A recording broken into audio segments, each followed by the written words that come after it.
Hi Anti-Society, welcome back to the Anti-Social Planet, and today we are reading chapters 67 and 68 of Tower of God. So in the last couple, we focused a lot on the action stuff, kind of paying off some of the stuff that we've set up with Anak and Ren. We spent a bunch of time with their fight, and Anak being pretty obviously outmatched with this bizarre creature that Ren has. This like orb that kind of looks like the head of their costume, but on a chain. And then there's like a Shinsu cannon thing. I don't know, but that's what I can take away from what that is. And it's not like necessarily scary in and of itself, design-wise, but it does unsettle me. And I feel like that is just Ren. Like, Ren does not have a scary design, and yet, whenever they're there, I feel like I need to get away as quickly as possible, you know? So we focus a lot on that, and then we had Rock, who has been kind of on standby to deal with the thieves that are coming up, and we saw a little bit of Lorraine and some of the others that are waiting to help out with that,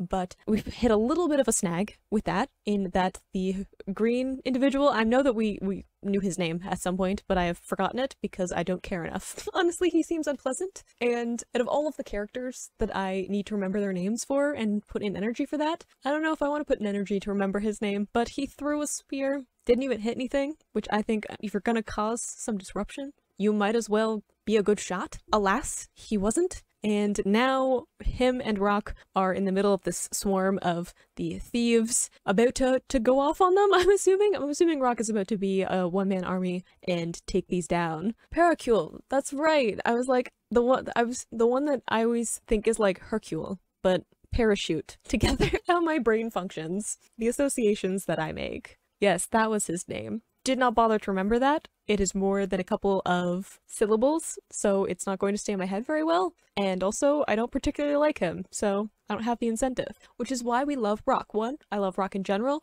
2, easy name to remember. Yeah, he's a meme, isn't he? All the weird facial expressions and like screaming. But yes, we have a lot of intense things kind of set up. Everyone's kind of in a perilous spot. We didn't go back to Endorsi, who is drowning last we checked.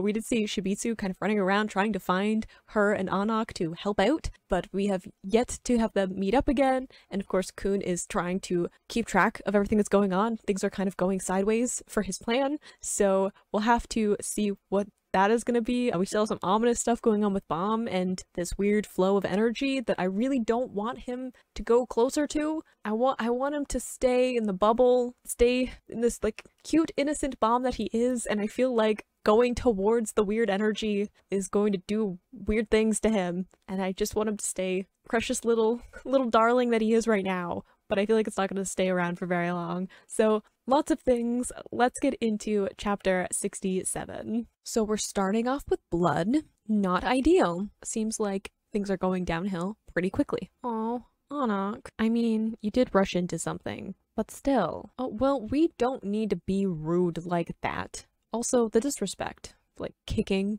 the Green April. Ooh, and the tongue is so creepy. I don't know what it is about that, but why? Why couldn't you just, like, I don't know, have arms or something?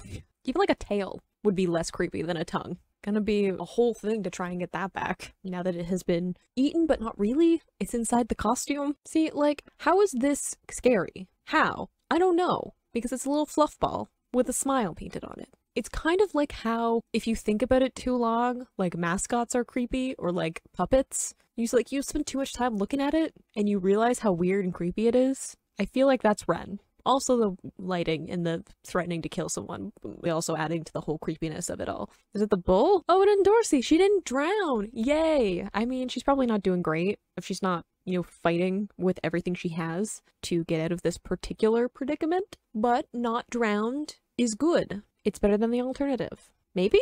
I don't want to make that call, actually. Like, which? I love how they have so many nicknames for each other, and some of them are like endearing and some of them are making fun of each other, but I like that they care enough to give each other nicknames. As someone who is pro nicknames, I appreciate it. Because most of the time, at least in North America, the name that you're given isn't related to who you are personality-wise, because you get it when you're born, so nobody knows.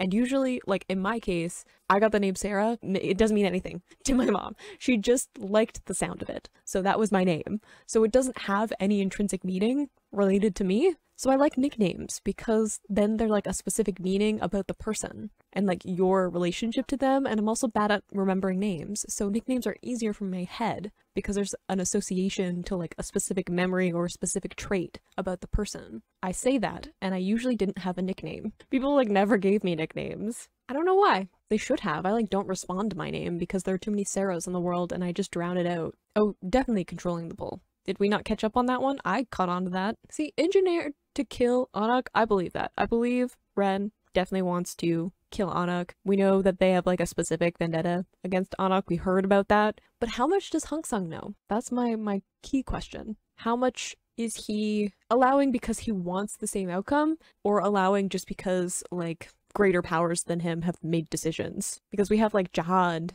getting involved, and then whatever like Evankel, I guess, says. We've yet to meet Evankel, so I don't really know. Oh, I believe that. I don't think anyone in the tower is okay with Anak being around, partly because she's super powerful, but also because she's a deviant, right? Like, she's a tool that should be controlled in terms of like her mom being a princess of Jihad, which is basically just like a weapon or a possession of Jihad's, and then deviating from that and going against that power. I feel like so much is reliant on like intimidation and power and control in the tower that anyone who symbolizes going against that, immediately everyone gets freaked out, because if one person can do it, then it's going to give other people ideas. You know, it has this whole like martyr kind of potential of other people seeing that you can go against that control and that power, and as soon as people see that, they can start to also go down that path. People have to give you power in order for you to have it, which I feel like a lot of people don't fully internalize. We just kind of assume that people intrinsically have power, and you can have like strength and skills and stuff like that, especially in this world where there's like a magic system. Obviously people are going to be better with Shinsu than others, but you have to give people power over you. You have to allow them to have that power. So if people kind of internalize that and decide that they don't want to give their power to specific people like Jihad or the administrators and all that kind of stuff, if they don't want to give power to people who control the tower, everything starts to crumble a little bit. So I definitely believe that like everyone who holds any kind of authority in the tower is terrified of what Anak represents. It's different from like how they are scared of Bomb, because Bomb has his own power. He threatens them on like a power level, whereas like Anak threatens them from a like ideal point. Oh, the three eyes again. Hello, symbol of Jihad, as you ominously loom and glow over this whole thing. The creepy smile again. I don't know why it's terrifying, but it is. What are we gonna do with Endorsi? I feel like probably Endorsi isn't one of the targets in terms of like wanting to kill her. She's like here on purpose though, right? As a official princess of Jihad. Deep breaths, everyone. Princess of Jihad seem to be a little bit intense. I am also instantly angry if someone wakes me up though, so I understand. I would definitely be swinging. Anyone tries to wake me up, I'm throwing hands without thinking about it. I like how Anak also calls him a white fluff ball. Because same. Is Ren fully enemy? Because again, Ren works for Jihad, Endorsi is a princess of Jihad, like an actual princess of Jihad. So is this a divide now, where Endorsi's loyalties are gonna get split a little bit? Because does she side with someone who's working directly with Jihad, or does she side with the people on her team going up the tower? This might be a difficult decision for her. I don't know. This might be a defining moment for Endorsi of where she decides to land on this particular fight. I feel like she might want to side with Anak and her friends and that kind of a thing, but I don't know if she will, because being a princess of Jihad and on the side of Jihad is like her whole life, and it's what she knows. It's like, I don't know, safer in the sense that she knows it, and she knows how it works, and she knows how she fits into it. Whereas siding with her friends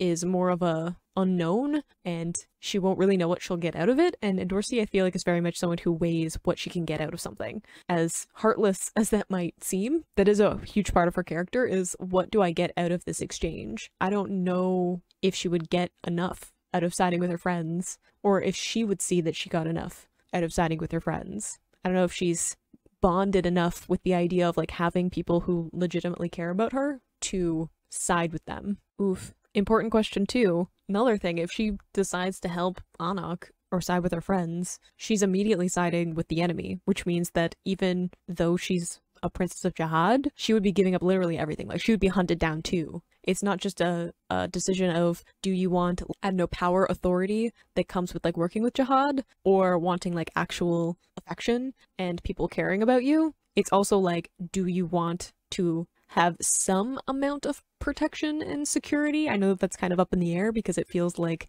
Jihad will probably turn on you if you're not useful in a second, but at least somewhat a little bit stable. Or do you want like everyone in the tower hunting you down because you've decided to go against Jihad's orders? You know, there's a lot at stake with this decision. I really feel like it would be basically Endorsi throwing away her life to side with Anak and her friends, and I really don't know if she's prepared to do that. And Dorsey's a very, like, she's a survivalist. She's someone who is willing to do pretty much anything to survive or to get power, and I don't know if she'll get enough out of being with her friends to justify that. Yeah, I was having a little bit of a inkling that this might transition to Ren making Dorsey and Anak fight to the death. I feel like that might happen. They were like, let the show begin. I'm like, I feel like Ren would get giggles out of watching the two of them fight each other. Seems like the type. Yeah.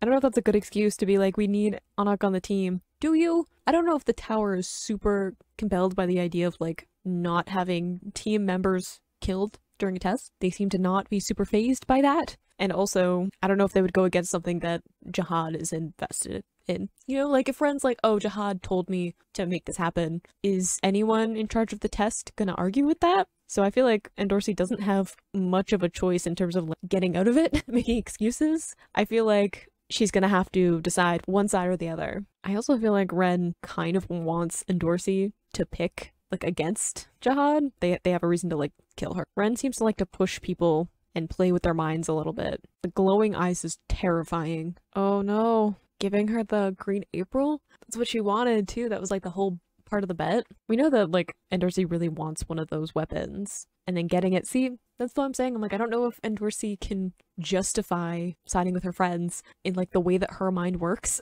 I feel like for someone like Bomb chooses friends. It wouldn't even be a decision. You could offer Bomb literally everything like they have. He's literally gonna get to like the top of the tower and he's already been like, if Rachel isn't there, everyone's in trouble, because if Bomb isn't with his friends, he does not care about what riches or power or whatever that you can offer him. And Dorsey, I feel like is kind of the opposite. I feel like in her brain, power, riches, authority, all of that is exactly what she wants. And she doesn't know what to do with having friends because it's like a new concept for her to have people who like legitimately care about her well-being and will try to protect her and keep her safe and stuff. She's used to being on her own and literally needing to kill people to get what she wants. So giving her the green April and saying like, you will receive, you know, one of these weapons, you'll get to keep it, you'll have like be in the good graces of Jihad and stuff like that, is far more compelling than protecting your friends. I don't know where she'll land. I don't know if she's grown enough as a character for her to decide against going for like power. Oof, I don't know, Dorsey. Attacking Anak with her own weapon though, like her mom's weapon, seems cold, which I expect from Ren. I guess Dorsey too. Again, she's not a good person, but she's trying to grow. I just don't feel like she's grown enough. You can see the little sweat, little uneasy about what's going on. I feel like she's not entirely happy. Like, I feel like she's not detached from what she's about to do, but I also believe that she'll just do what she's ordered to do. Yeah, no, Ren definitely seems like the type that would much rather watch two people that have become sort of friends fight to the death because giggles. You know? Aw, Shibitsu. Like it just intensifies as the panels continue. Aw. I mean, I'm kind of glad you're not getting involved because some stuff's going down and I don't want Shibitsu stuck in the middle of it. Again, don't know how much help he'll be. What's coming? Where's the bull? What's the bull doing? Just hanging out? Or on the move? Or is it something else? I never know. Seems to be a bunch of Shinsu, though. Scary glowing eyes? Always bad. Who are you? I don't know what's happening. Look, is the purple and orange jumpsuit a statement? Yes. Wouldn't have been my first choice, but if he's comfy in it, who am I to judge? A little bit of lightheartedness and everything. Okay, next chapter. Am I ready? I feel like I'm not ready. I feel like the more chapters I read, the more I'm just like trying to like back away. I'm like, I don't like what's happening. I like when they're all friends and they're trying to get each other to sign the paper to say that they're friends. That's what I want. That's where I'm best. not all of this fighting and people getting hurt and weirdness happening. Ooh, interesting to say the don't blame me though. Usually Endorsi's like very, I don't know, cocky, like she's very playful when she has to fight someone, and the don't blame me really reminds me of with Ho earlier on, where like Ho was trying to like justify what he was doing and going against his friends and all of that.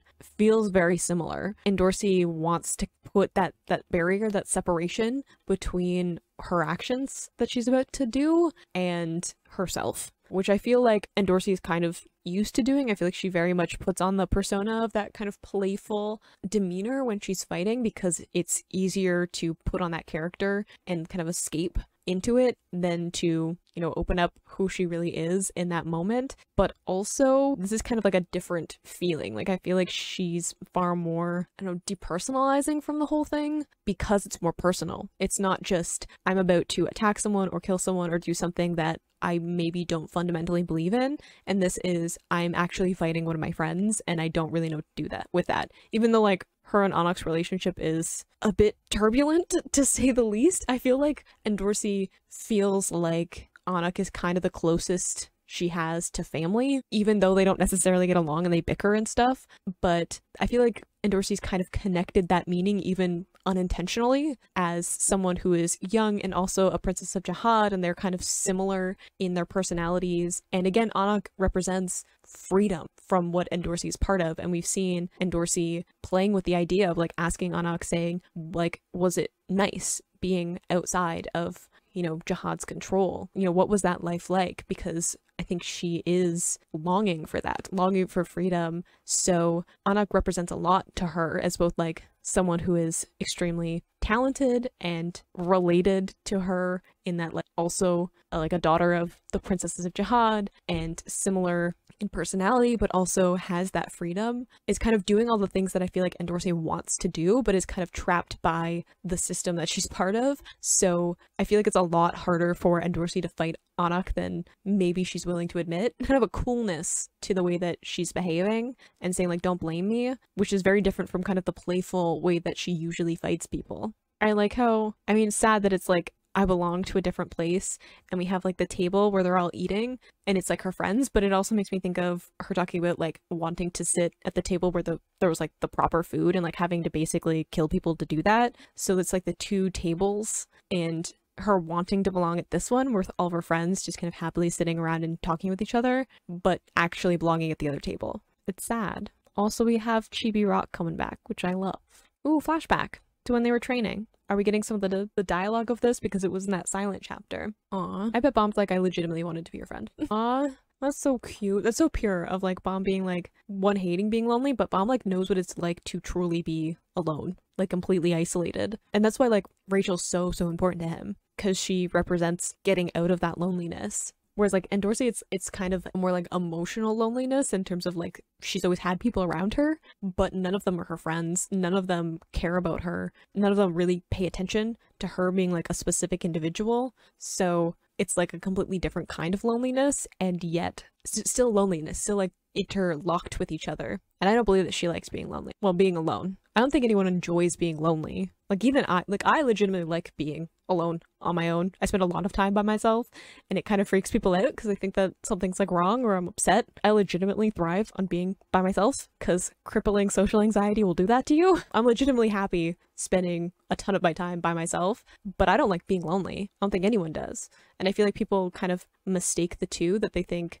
either like being alone equals being lonely, or they think like to feel lonely you have to be alone, which you don't. You can be surrounded by people and still feel lonely because no one actually cares that you're there. So I feel like that's kind of where Endorsi is coming from, and maybe that is like she likes being alone because at least when she's alone, maybe it's like me, where it's like kind of like freedom from, I don't know, all of the people around and like feeling like you have to measure up to something, whereas like when you're alone you can just yourself and you don't have to like worry about that. And I feel like Endorsi kind of has to put on a persona around people to like be that princess of Jihad, be that ruthless character. And then maybe she does like being alone because it means that she can just be herself, whoever that is, and not have to worry about people taking advantage of that or seeing it as a weakness or deconstructing it or anything like that. But I think she doesn't want to be lonely. I think she wants people to care about who she actually is. I just don't know if she's ever truly experienced it outside of like the few friends she's made. Ah, see? Make you nervous. Same. I like go through a wave. Sometimes I'm like super chatty and I'm like really good at socializing, and then other times I'm like incapable of speaking. Oh, look at mom's cute little face. He's just like, oh good that I don't make you nervous or bother you. He's so precious. I'm gonna be heartbroken when it all comes crashing down. I just want him to stay like this forever, but it won't happen. And she's like remembering that in this moment because she knows she's tossing it away, right? She knows that siding with Jihad means like sticking to what she knows, and I guess in her mind like who she is, but it also means loneliness. It also means giving up the friends that she's made. And someone who's genuine like Bomb, who, like I said, like legitimately just likes being around her for who she is, and that's like what Endorsi wants, is like the freedom to just be herself, and she's giving that up, and she knows she is. And I feel like that's why there's like a very different demeanor to this. She's not having fun with this fight, which is very unlike Endorsi. Endorsi likes fighting. She finds it entertaining, she finds it challenging. It's a huge part of who she is, in the same way that like Rock enjoys fighting, but this isn't the fight that she actually wants to be a part of. Oh, and there's a hesitation too. Like there's a shakiness to her. Like she doesn't want to do this. I feel like she's partly fighting with her movements too, but she feels like she has to. But we're also hesitating. We're buying time. Did we decide to go with our friends? I would not have called that. I would have assumed that she was just gonna go with Jihad. But we've decided to go with our friends? I mean, I'm proud. I'm just shocked. I thought this was going to be a moment where like Endorsi was leaving the team and we were going to have to deal with the fact that she was like the enemy, even though we like her. Maybe you don't, but I do. I'm not catching up to. Aw. Endorsi about to go rogue, and I'm kind of here for it. I feel like this is going to be like that freedom moment for her. She's making a decision for herself. For herself, like not because she wants to fit in to like the system that she's part of. Like she's not making a decision to climb up the ladder to get more power, to, you know, be in the good graces of like Jihad and stuff like that, to hope that she'll like reach some point where she'll be able to, I don't know, have enough power to be whoever she wants. She's choosing to make her own decision that she loses a lot, but she gets to do something for herself that she actually cares about. I'm very proud. I feel like I'm somehow part of the decision, even though I'm not. I'm very proud of her for making it to this point. I feel like Anak has to trust her though. I like that kind of theme as we stop on kind of a joke, how we have a lot of like trust between people, and I like that. I like that we have transitioned enough with them as like friends and teammates that they're starting to trust each other. Like Rock trusting Kun and just kind of like blindly being like, there's a plan and we're gonna go with it. This point where Anak's gonna have to trust Endorsi by giving her the Black March, by like letting her fight, by giving her the power that she needs in this fight. Like they're going to have to rely on each other, and I think that that's a really cool moment of growth to add on to this, of like just Endorsi doing her own thing. I'm very proud of her at this moment. Yes, teamwork. I'm very excited to see them work together. They're switching weapons. That's cute. I like that Endorsi is giving back the Green April because she knows that it's like important to Anak. I appreciate that. Oh, I like the green in the lettering too. Wow, we really went for it, didn't we? I mean, I understand. There's definitely some animosity towards Ren at this point between the two of them. Ooh, I like the teamwork though, that it was like attacking him, distraction, but also all the dust, and then Endorsi like using that to sneak up. I like that they're kind of working really well together because again, they have a lot of similarities, so I feel like they understand each other's thinking through combat situations fairly well, like just instinctually. So I feel like they would work really well together. They just tend to butt heads all the time. So I like that we're getting to see teamwork. Ooh, I mean, do I feel bad about Ren getting smacked with Green April? I find it a little bit therapeutic given everything that's happened. I don't know how much effect it'll have. They haven't even scratched the costume. What's the costume made of? I'm assuming there's like a shield of like Shinsu or something. Oh, see, there's the smile. See, that's like the demeanor that Endorsi has when she's fighting and she's legitimately enjoying it and she wants to be a part of it. Whereas before, she was more hesitant and didn't want to. Oh, I like the shift. I like the white to the dark. I don't like what it symbolizes, but I like that we're using symbolism. Ugh, that is scary. I mean, I knew that it was a costume and there was some other form that Ren actually had, but also I don't know what to do with that information. It hurts me how much it hurts Anak to see that, because same. Oh no, no, hang on. We like Anak. You're not allowed to hurt her. Especially like kicking her in the throat. That seems unnecessary. I really want Endorsi to come out swinging. Who is the Bia? Is that Ren's family? Maybe? that he's representing? Oh, yes. Oh, thank you, Magnus. Because it is like competitive within the Princess of Jahad too, so I'm sure Ren wouldn't be upset if there's a couple less. Is there a old family feud between Endorsi's family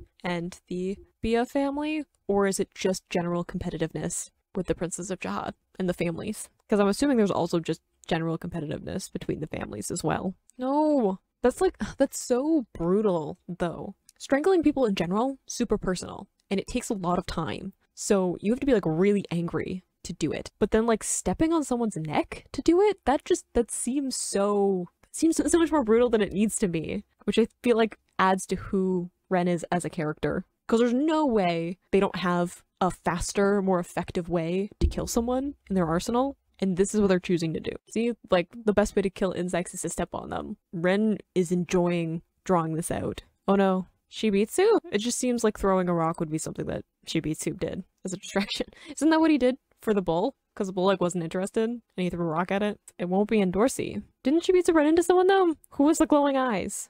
There's something comedic about, like, the rocks coming from both sides. Annoying, ineffective, but distracting. Who would dare? Shibitsu? Kun? I'm trying to think who we haven't seen. Hats? Someone else? Someone else? It's Lady Yuri! I'm so happy! She finally showed up! Oh, I like that she's saying she's their older sister. That makes my heart happy too. That's like a claim that she's making. I'm so overjoyed that Lady Yuri has finally made a beautiful entrance. I knew that she would, but this is so good. Oh, coming back to get the Black March like she said she would, but also probably throw Ren around a little bit. And I am here for it. If I could have anyone, if I could watch any of the characters beat up Ren and have it be super therapeutic for me, Lady Yuri. Yes, everyone is excited when Lady Yuri shows up, right? I can't be the only one. Oh, look at that determined face. I am so excited. And this is where like the chapter's gonna end and I'm not gonna get any closure on it, and I'm upset about that, but I'm so overjoyed. I have so many things that make my heart happy in this chapter. I feel so many things after all of that. I'm like so proud of Endorsi for picking her friends and for picking for herself. I feel like that doesn't encapsulate what I'm trying to say when I'm like, she chose something for herself, because Endorsi usually makes decisions for herself, and I know that choosing to just go with the orders that Jahad sent her would also be for herself, because she would be protecting herself instead of her friends. But I mean for herself, like making a decision because it's right in her like own morality and her own heart, I guess, if we want to get mushy about it for a second. But like she's choosing something that's like legitimately for her own well-being, as opposed to just fitting into what she's been taught, fitting in with like what the system has told her to like chase power and authority. And instead she's choosing something else, and she's choosing something that is like legitimately her choice. She isn't taking orders for the sake of her own self-preservation. She's making her own decision, and I'm so proud of her for picking her friends and for picking her freedom and being herself and that kind of a thing. And then so incredibly excited for Lady Yuri to show up. We've been waiting. I knew that she must be showing up at the end of the season, at the end of this part of the story, because that is like what has been set up since what, chapter 2? Chapter 3? Whenever we left the like first floor challenge, not like the first floor, but when Bomb showed up. We have been waiting for Lady Yuri to catch up to Bomb. So huge payoff for this, and I knew that she would have to make a glorious entrance, but this is so much better than anything I could have imagined, because she's just like coming in, big sister vibes, going to fight Ren. And believe me, I have a lot of negative feelings about Ren, so the idea of Lady Yuri showing up to deal with him is just beautiful. I'm so happy that that is what we were getting. Maybe not in the next chapter, because we still have a lot of other things to deal with. We didn't pick up with Rock and what he's going through. I don't know how much we will focus on that. It might be something that happens a little bit more in the background, because it's not one of the key fighting moments right now. But I am incredibly excited for watching Lady Yuri hopefully wipe the floor with Ren, honestly. I'm hoping for it to not be much of a contest. I'd love to see it. Probably cause some issues for her though, as she is a princess of Jahad, and now she's going against someone else who works for Jahad. So I feel like 3, I guess 2 technically, princesses of Jahad, but also Anna, going rogue is both terrifying and going to rattle some of the hierarchy that's going on, because not only are they going against orders and kind of doing their own thing, but they're doing it together. We're not talking about 3 individuals off doing their own thing that happens to be in defiance of jihad. We're talking about like 3 people teaming up to defy jihad, which I feel like might make some people nervous. So a lot of interesting things happening as we get closer to the end of the season, and I'm just so hyped right now. I'm still trying to come off of Lady Yuri coming back. I'm too excited for what that is going to be. You can click this playlist to go and see my previous reactions, or you can subscribe so you miss next time I post a Tower of God video, and I will see you in the next video. Bye!